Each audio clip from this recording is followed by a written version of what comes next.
எந்த ஸ்தானத்துல ராகு கேது அமர்ந்தாலும் அந்த ஸ்தான பலனை ஜாதகரை அனுபவிக்க ஒட்டாது தடை செய்யும். அந்த லக்னத்திலையும் 2லயும் 7லயும் 8லயும் 5லயும் இருந்துச்சுன்னா இது வந்து சர்ப்ப தோஷம்னு சொல்றாங்க. என்ன காரணம் அப்படின்னா, கால சர்ப்ப தோஷம் லக்னம் உள்ள போச்சுன்னா அனந்த கால சர்ப்ப தோஷம் சொல்லி மொத்தம் 14 வகையான தோஷங்களை இந்த ராகு கேதுக்கு சொல்றாங்க. அதுக்கப்புறமா அந்த ராகு கேதுக்கு பதிலாக இந்த பாம்புக்கு பால் ஊத்துறது, நாகர் சிலை செஞ்சு வைக்கிறது, இதெல்லாம் வந்து அறியாமையினால் செய்யப்படக்கூடிய விஷயம் தானே தவிர, சூரியன் சேர்ந்தா அப்பாவுடைய அன்புகள் தடையாகும், புதன் சேர்ந்தால் படிப்பு, கல்வி, காதல், டாக்குமெண்ட் இதெல்லாம் தடையாகும். இப்ப இந்த ராகுவும் கேதுவும் நேரடியாக கிரகங்களுடைய காரகங்களையும் கெடுக்குது.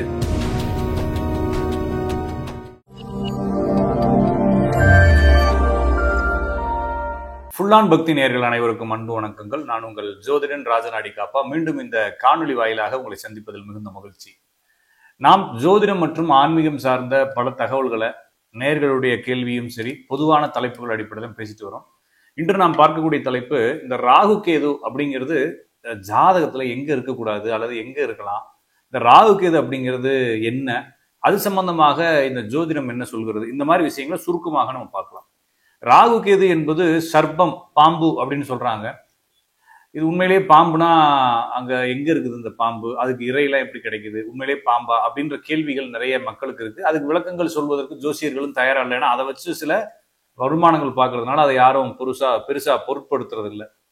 அப்ப குண்டலினி பாம்பு அப்படின்னு சொல்றாங்க இல்லைங்களா, இந்த யோக மார்க்கங்கள் போனீங்கன்னா குண்டலினி பாம்பு, நம்முடைய மூலாதாரத்துல ஒரு பாம்பு இருக்கும், அது விழித்து கொள்ளும் அப்படிங்கிறாங்க. அதுவும் பாம்பானா? அதுவும் இல்லை. மின்னல் போல, பாம்பு போல அப்படிங்கிறதுலாம் ஊமான வார்த்தைகள். அப்ப பாம்பு அப்படின்னா பாம்புக்கும் ராகு கேதுக்கும் சம்பந்தம் இல்லை. ராகு கேது என்பது என்னன்னா, இந்த கிரகங்கள் வந்து ஒரு வகையான சுழற்சியில இருக்கு. எதை சுற்றினா, நம்ம பூமி வந்து சூரியனை சுத்தி வருது, மீதி கிரகங்களும் சூரியனை சுத்தி வருது. இந்த சந்திரன் மட்டும் நம்ம பூமியை சுத்தி வருது. அப்படிங்கிறப்ப இதெல்லாம் மேல இருந்து பாக்குறப்ப வட்ட வட்டமா சுத்தி வருதுன்னு பாக்குறோம். சைடுல இருந்து பார்க்கும்போது மேலையும் கீழையும் இந்த சந்திரன்றது ஒரு ஆட்டம் கொண்டுகிட்டு இருக்கு. அது மேலே கீழே டில்ட் மோஷன்னு சொல்றாங்க. அது 5 டிகிரி மேலே 5 டிகிரி கீழையும் அந்த ஆட்டம் வந்துகிட்டே இருக்குது. ஒரு மாதிரி சந்திரன் ஆடிக்கிட்டே இருக்குது. ஆனா மேல இருந்து பாக்குறப்ப சுத்தி வர மாதிரி தான் தெரியும். சைடுல இருந்து பார்த்தா மேலையும் ஆடிக்கிட்டே இருக்கும். அதை தான் தசாபுத்தி பிரிவுகளாக பிரிச்சுக்கிறாங்கன்னு வச்சுக்கோங்களேன். இந்த ஆட்டம் வந்து மேலையும் கீழையும் வரும் பொழுது சில நாட்கள்ல வந்து நம்மளுடைய பார்வைக்கு மேல் பகுதியாகவும், சில நாட்கள்ல பார்வை கீழ் பகுதியாகவும் போகும். இது வந்து எல்லா கிரகங்களையும் மறைக்கிறது இல்லை. நடுமையத்துக்கு வந்து சுத்தும் பொழுது மறைக்குதுன்றதுனால அந்த நடுமையத்துக்கு எப்ப வருதோ அதை வந்து நம்ம என்ன செய்யறாங்க அப்படின்னா, அதை ராகு அப்படின்னு குறிப்பிடுறாங்க. அந்த இடத்துல ராகுவும் சந்திரனும் சேரும் பொழுது சந்திரன் நடுவில் இருக்கிறது, மையத்தில் இருக்கிறது, அந்த தட்டத்துக்கு நடுவில் இருக்கு நடந்தோம். அந்த காலத்துல வந்து சந்திரன் பல கிரகங்களை மறைக்கும்.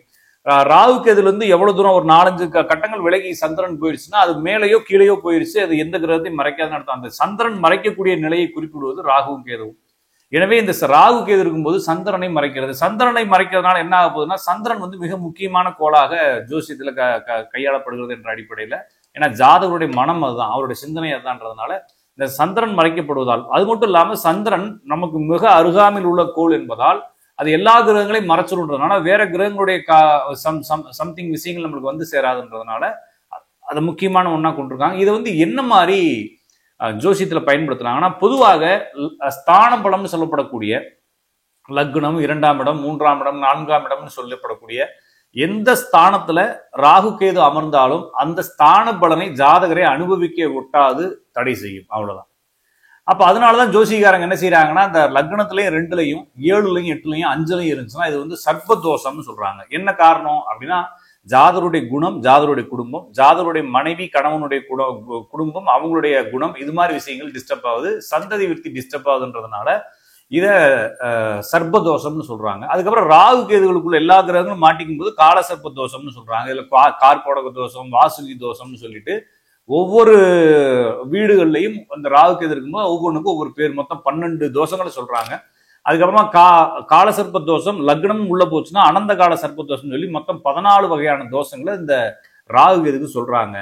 ஆனா இதெல்லாம் உண்மையா அப்படின்னா ஓரளவுக்கு உண்மை. அதாவது வந்து ஒரு பாவத்தை கெடுக்குமானா கண்டிப்பா கெடுக்கும். அப்ப பாவத்தையும் ராகு கேது கெடுக்கும். அதற்கு அடுத்தபடியாக ராகு கேது டைரக்டா கிரகங்களையும் கெடுக்கும். எப்படி சார் கிரகங்களை கெடுக்கும் அப்படின்னா, ஒரு ஜாதகத்தில் ராகுவுடன் அமர்ந்த கிரகம் அல்லது கேதுவுடன் அமர்ந்த கிரகம், ராகுவுக்கு 5-9 அமர்ந்த கிரகம் அல்லது கேதுவுக்கு 5-9 அமர்ந்த கிரகத்தினுடைய காரகத்தை நேரடியாக இந்த கேதுவோ ராகுவோ கெடுக்கும்.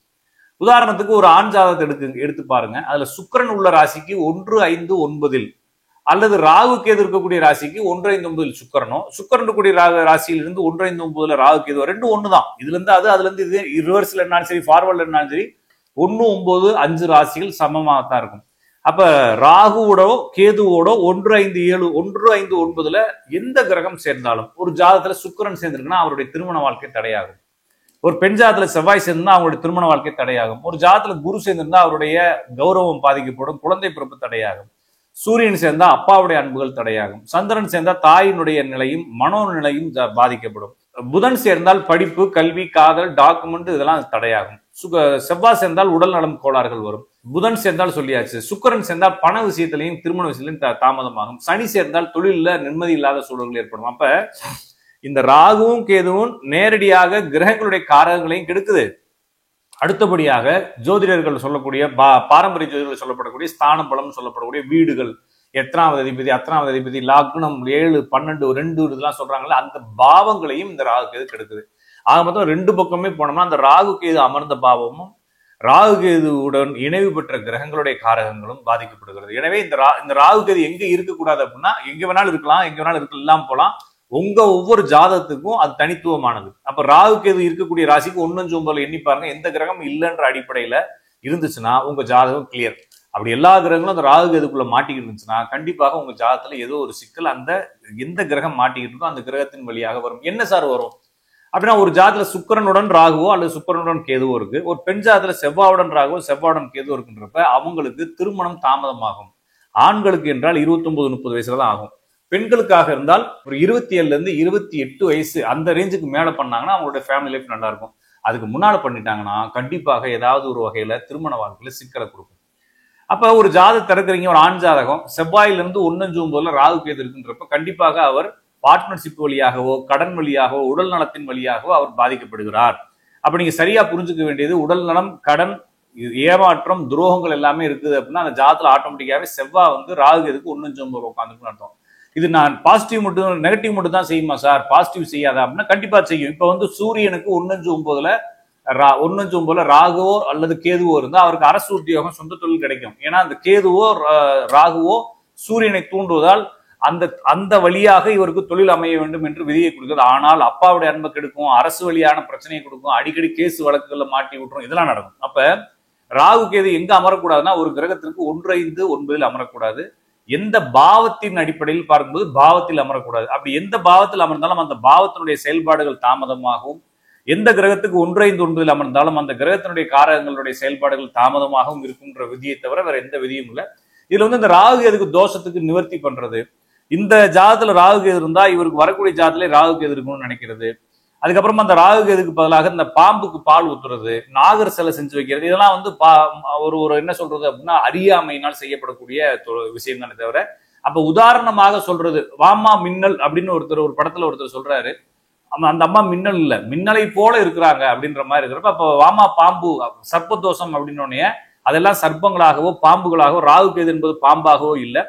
பாம்பு அப்படிங்கிறது மக்களுக்கு புரிவதற்காக அது ஒரு மாதிரி உருவம் இல்லாத அல்லது ஒரு பயத்தை ஏற்படுத்தக்கூடிய ஒரு விஷஜந்து அப்படின்றது மாதிரி இந்த ராகு கேதுகள் இருக்கும். ஏன்னா மக்களுக்கு ராகு கேதுன்ற சயின்ஸ் சொன்னா புரியாதுன்றதுனால ஒரு காலத்துல இது பாம்பு போல வர்ணனை செய்து இப்படி இருக்குன்னு சொன்னாங்க. அதுக்காக இவங்க என்ன செஞ்சாங்கன்னா பாம்பு மாதிரின்னு சொன்னோடனே படக்குன்னு பாம்பு சிலையை செஞ்சு வச்சு ராகு கேது டம்மி பண்றது மாதிரி செய்யறாங்க. அந்த பரிகாரம் செய்வது, பாம்பு மோதிரம் போடுறது, இந்த அதே மாதிரி ராகு தோஷம் இருந்தா பாம்பு மாதிரி தோளெல்லாம் உரியும்லாம் நம்பிக்கை வச்சுட்டு இருக்காங்க. அப்படிலாம் எதுவும் உண்மை இல்லை. எனவே ராகு கேது என்பது ஒரு ஜாதகத்துல இருக்கக்கூடாத இடம் அப்படின்னா எப்படியாச்சும் ராகு இருக்கக்கூடிய இடத்துக்கு 7ல அந்த கேது வந்துட போகுது. அப்ப ஜாதகத்துல 12 பாவங்கள்ல ஏதாச்சும் 2 பாவத்தை ராகு கேது பிடிச்சு வச்சிருக்க போகுது. ராகு கேது பிடிச்ச பாவத்துல 1-5-9 இருக்கக்கூடிய பாவங்களோ கிரகங்களோ கெட்டு போற போகுது. அப்படின்றப்ப ஒரு ஜாதகத்தில் 6 ராசிகளில் உள்ள கிரகங்களையோ 6 ராசியில் உள்ள பாவங்களையோ அந்த ராகு கேது கண்டிப்பாக பிடிச்சுதான் வச்சிருக்கும். அந்த பாவங்கள் வழியாகவோ அந்த கிரகங்கள் வழியாகவோ ஜாதகர் துன்பத்தை அனுபவித்தே தீர வேண்டும். அப்ப என்ன செய்யலாம்னா அதுல இருந்து அந்த துன்பங்கள் நடக்கும்ன்றதை புரிஞ்சுக்கிட்டு அதுக்கு தகுந்த மாதிரி வாழ்க்கையை புனரமைச்சு அதுக்கு தகுந்த மாதிரி வாழ்க்கையை வாழ பழகிக்கிறது சிறப்பு. நம்ம அடுத்த வீடியோவில் இன்னும் நிறைய தகவல்களை பார்க்கலாம். நன்றி, வணக்கம்.